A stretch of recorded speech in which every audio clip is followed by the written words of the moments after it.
All right. Hello, folks. Chiseled Face Midnight Stag is the scent for today's soap all month long. Splash and cologne, all the same. Semogue Owners Club with the Taj handle is the brush. Nice good soak on that one. Timeless Razors is the full name.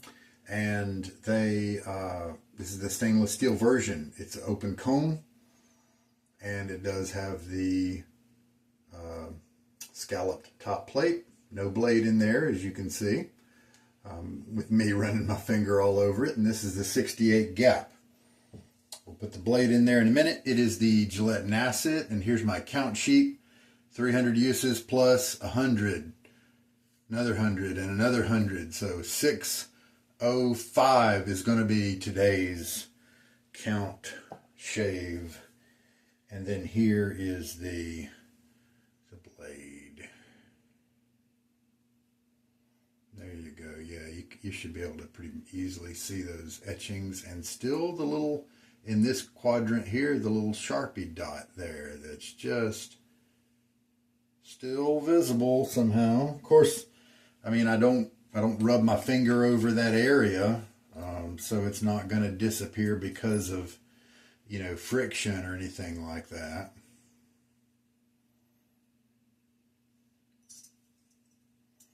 So it makes sense, I guess, that it would stay around for a while. But the initial Sharpie dots that I did, they did fade. Because back then I was patting the blade dry. I would take my washcloth and set the blade after the shave on the washcloth and then fold it over and just kind of pat it dry. And I guess that was enough over time to make those disappear. And I would add another Sharpie dot on the other side while they were disappearing. So there's always continuity between the different markings. Hey, something I found was this. Years ago, I used this. I don't even know if the Thayer's aloe solution in there, the Thayer's witch hazel, is still good. I bet it probably is, because it's that's the alcohol free though. But aloe, does aloe go bad? Didn't really smell funky, so maybe it's still good. All right. Oh, it's late, but let's get a shave in.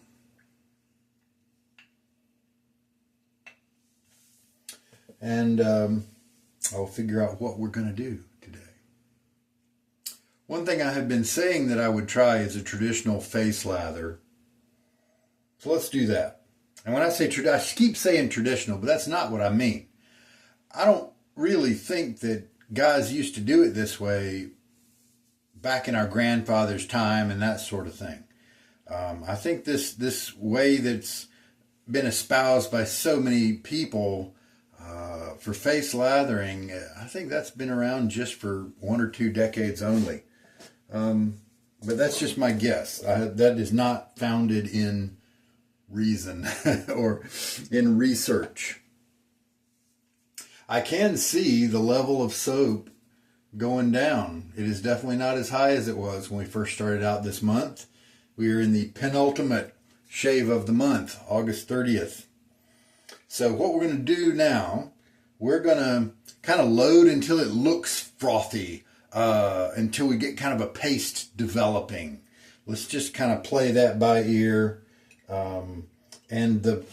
This is not a method I usually like because it's kind of frustrating for me. And so I'm going to have to put aside my watering, my hydration standards, you know, for that. So, how much water? But let's still start out with a good bit of water in the brush.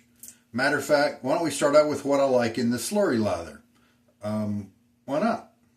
Okay, so we're just going to kind of stir until we see an early lather kind of developing. And already you can probably know that we've got way too much soap on here, given the fact that for 16 swirls, I got a nice lather just the other day. Okay, so we're going to set that aside, and I'm going to grab this side stuff just to kind of work that into my beard, and then rinse off the side of the tub here.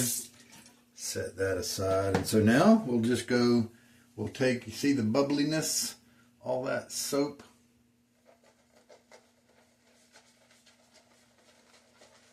Now because we've got all that water in the brush, it's gonna, you know, it kind of slurries up kind of quick. And this is kind of a slurry lather. It's just a slurry lather where we've overloaded the brush. But let's, hey, why not? Let's play with that. If I started out with a much drier brush, then it would be more like the popular lathering method of today for face lathering.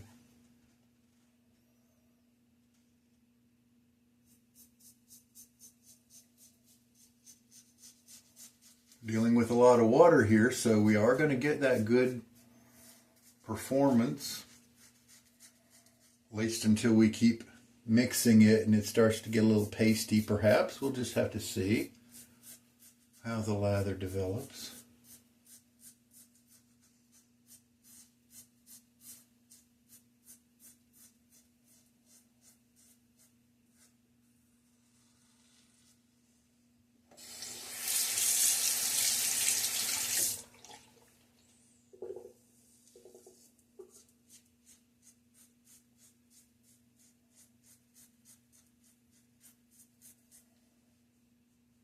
It's a little, yeah, it's not as wet as usual with the slurry because there's just a higher quantity of soap, I would guess.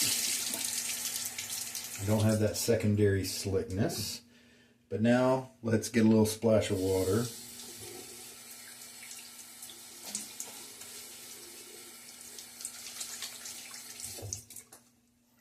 And let's see what the brush has for me now.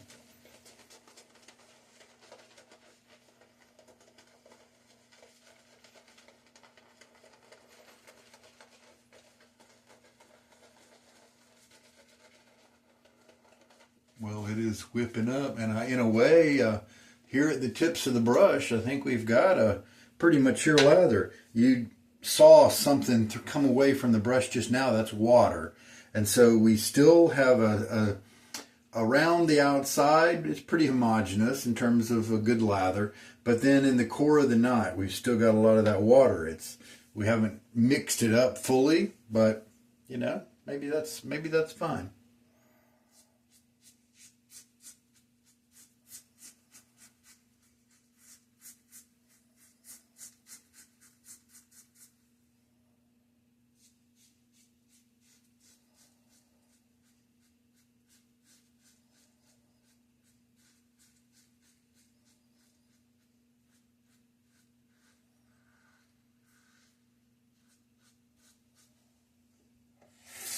Lather's definitely not as drippy on this pass, and that makes sense since we're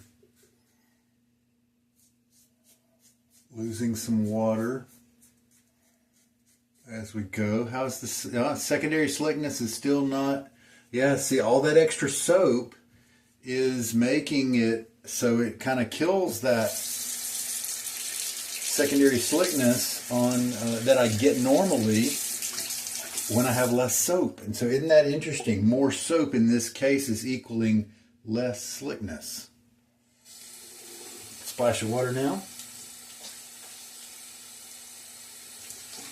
Now you can wake up that slickness with that water that I just did, and now you've really got it jumping out at you.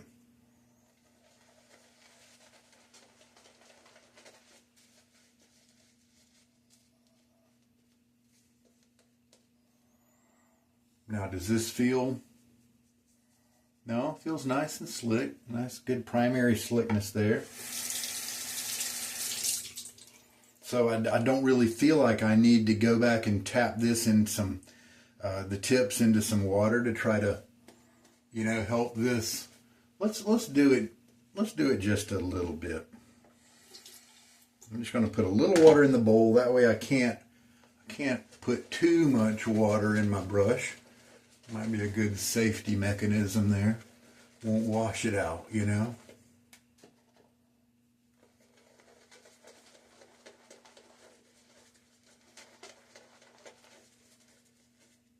Okay, and you can see the volume start to develop more. Here I'm on my third pass. Yeah, look at all that volume. That's because of all that concentrate we have. I can even take some of it away, put it in the bowl for later, and still we loaded for so long, there's just plenty of lather in there.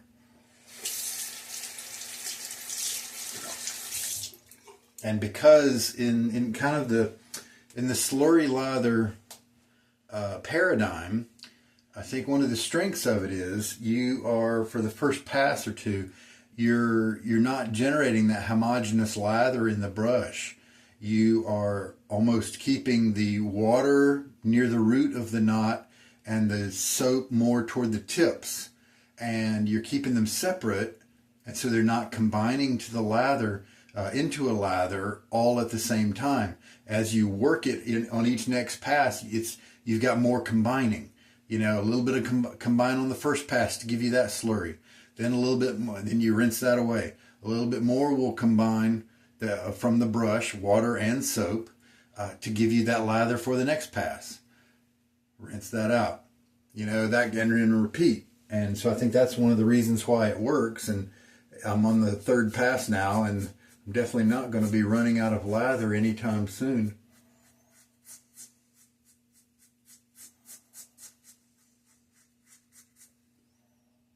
Got the time to do all 5 passes that I normally do with the Nacet, so I'm going to do those.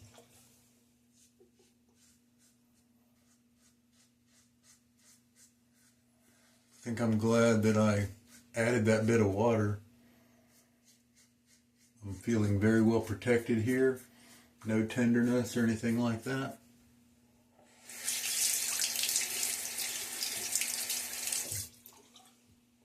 Splash of water again.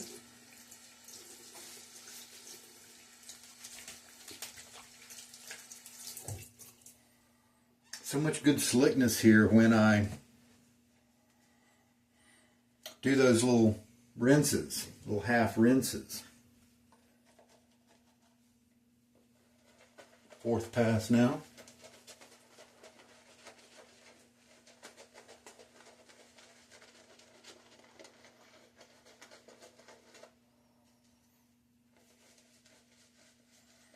Since I'm basically working off my phone, I don't really see how the lather is on the side of the brush as well as I used to when I had a mirror. I do have a mirror, but it's pointed at my belly right now. I don't even see my shoulders. But that'll do.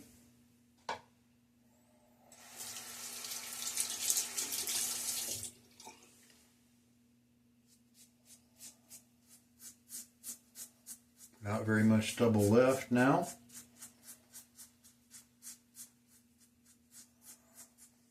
And so, yeah, that load was interesting. You do need to add more water, and that'll help you have a good protective lather.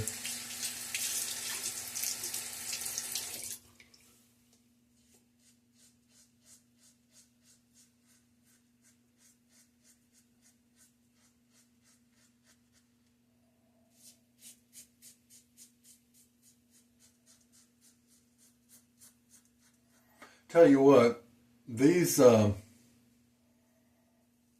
don't know if they're tendons, you know, that are on your neck right here. Right here as well. And these may actually be the ones I'm talking about that are kind of ridges on your neck that you're trying to shave over. That was an area that it took me a little while to kind of master the pressure. And also, don't try to ride the ridge with the blade. Like if this is that ridge and the skin kind of goes off of one side and then off the other, and this is the top ridge, don't go straight across it with the razor like this, because there's just hardly any way to keep from having that be a pressure point. You know, maybe come at it on one side and then do the other side and see if you can get to meet in the middle with the sides of your razor, something like that. Or a slanted kind of movement that goes kind of across the ridge like that can be better. I think we're in good shape. But yeah, secondary slickness still is just not quite as good as when I do my other method with less soap. I can always, wake it up with a splash of water, but that's interesting. In a way, it's more luxurious because you're kind of swimming in lather, and I've still got a good bit on my brush here. That's and I never even used that part that I pulled off the brush, and this is good wet stuff here.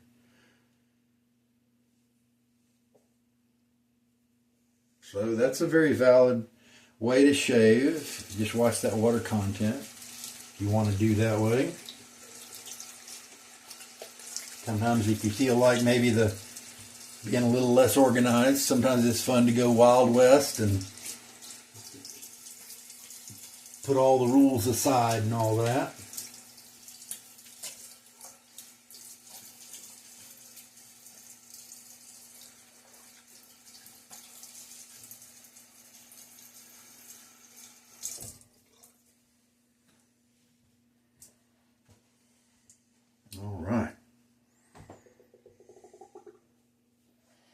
Well, very good.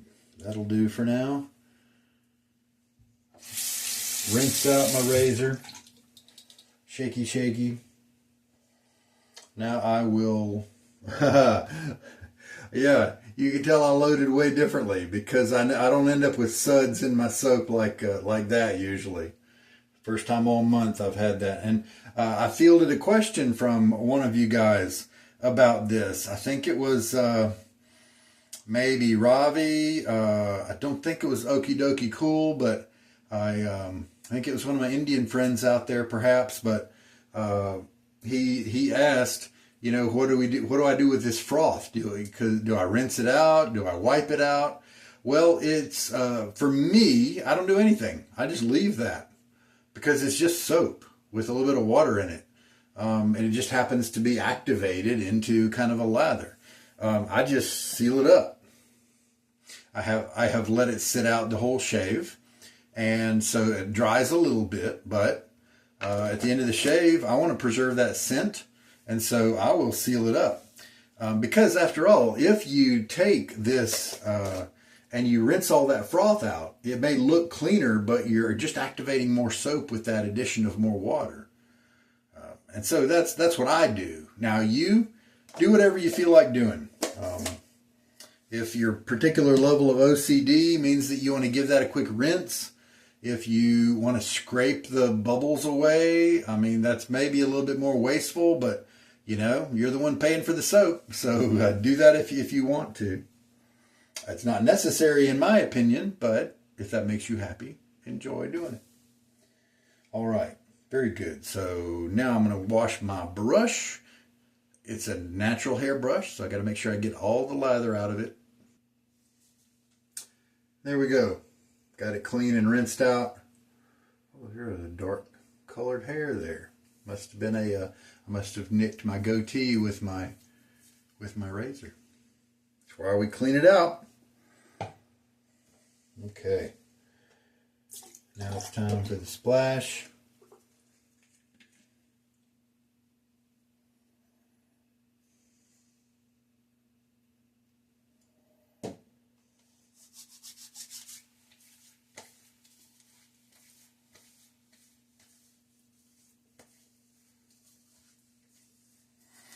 There are guys who put on their alum or their alcohol splash and they get no sting at all. Now, I have good razor technique, and I still will get stinging just about every time.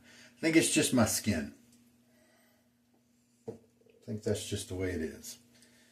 And so that's why sometimes I like to use the Thayer's Witch Hazel, because it has an alcohol-free version, and that's what I bought for a lot of years. And it's got aloe and that sort of thing, and so it's going to be nurturing, skin foody, all kinds of good for your skin there, without the sting.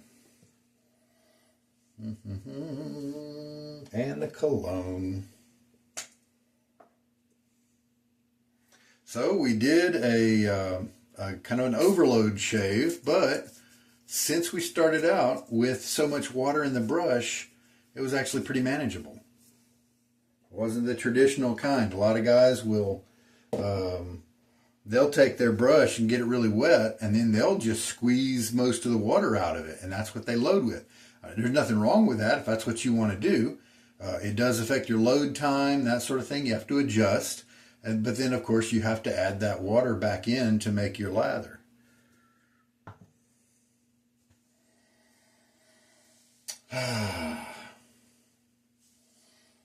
I kept around this Juris Musk. It's the kind of aftershave that barbers use, some of them, maybe the cheaper barbers. That is the kind of thing that you'll be able to find in a beauty supply store. And so if you want to experiment with different aftershaves, that's one of the things I believe, in terms of the beauty supply, what they can offer, what that type of store can offer us shavers. That's one of the biggest things that they can give us, because they're not going to have a good supply of double-edged blades. They're probably not going to have any good double-edged razors. They will have a good selection of the shavette type razors that kind of look like a straight. They'll have a good collection of those because they think people want to buy those to line up maybe a beard or something like that. A barber or a beautician might use those for that purpose. And they like most barbers, had to switch to the replaceable blade models for sanitary reasons. So most of them don't use real straights anymore. Occasionally you'll have some brushes, but I've rarely ever seen a decent brush in there. Probably the best brush you're going to be able to find in your typical beauty supply store would be a boar brush, because those, there's a chance you might have a good one. I've seen the crappy boar brushes there with these cheap plastic handles, and those are not worth it.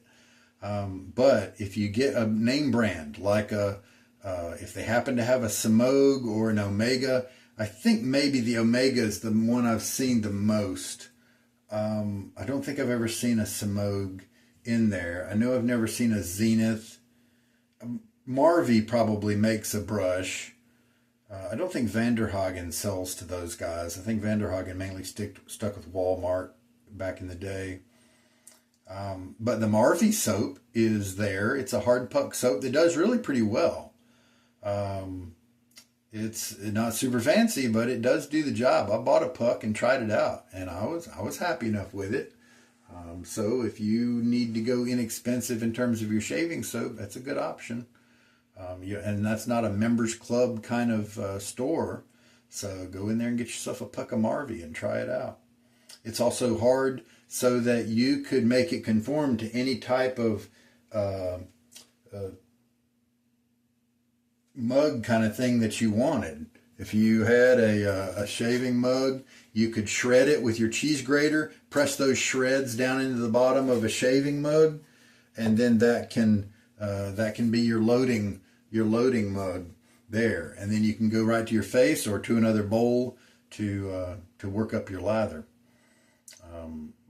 Yeah, that can shred. That should be able to shred well and work just fine. But the most fun I've had at one of those beauty supply stores getting products for our hobby has been when I stumble upon one with a good selection of aftershaves and all kinds of ones like the Jerris there, but then nicer ones. A lot of times there'll be some Pinode options. I don't like a lot of the Pinode. I don't like the Clubman. I don't like that Special Reserve. But there are others. Whiskey Woods. What was that one called? I think that might be in the Pinode family. And then there's Amber something. Whiskey Woods. I really enjoyed that one. I was really happy with that one. Kind of a warm, woody, ambery kind of scent. That was a decent. I don't think it had a lot of skin food, but it was smell and it was alcohol, and it was fairly inexpensive. You can get it on Amazon too, but I think I found. Yeah, I did find some at not every beauty supply store, but it was rare. But when I did, it was nice. And I found one where there's one called something like tequila something. There's one about gin. There's several varieties that are a part of that. And I found one store that had, in all those varieties, it had the bigger bottle and little sample size bottles. And so I was able to try them out. And I was really happy I did, because some of them I really liked and some of them I didn't. But yeah, they've got all kinds, and some of them are, some of these types, they're really inexpensive and you get a lot for it. And you're kind of lucky if you can land on a scent that you like that particular one, the musk.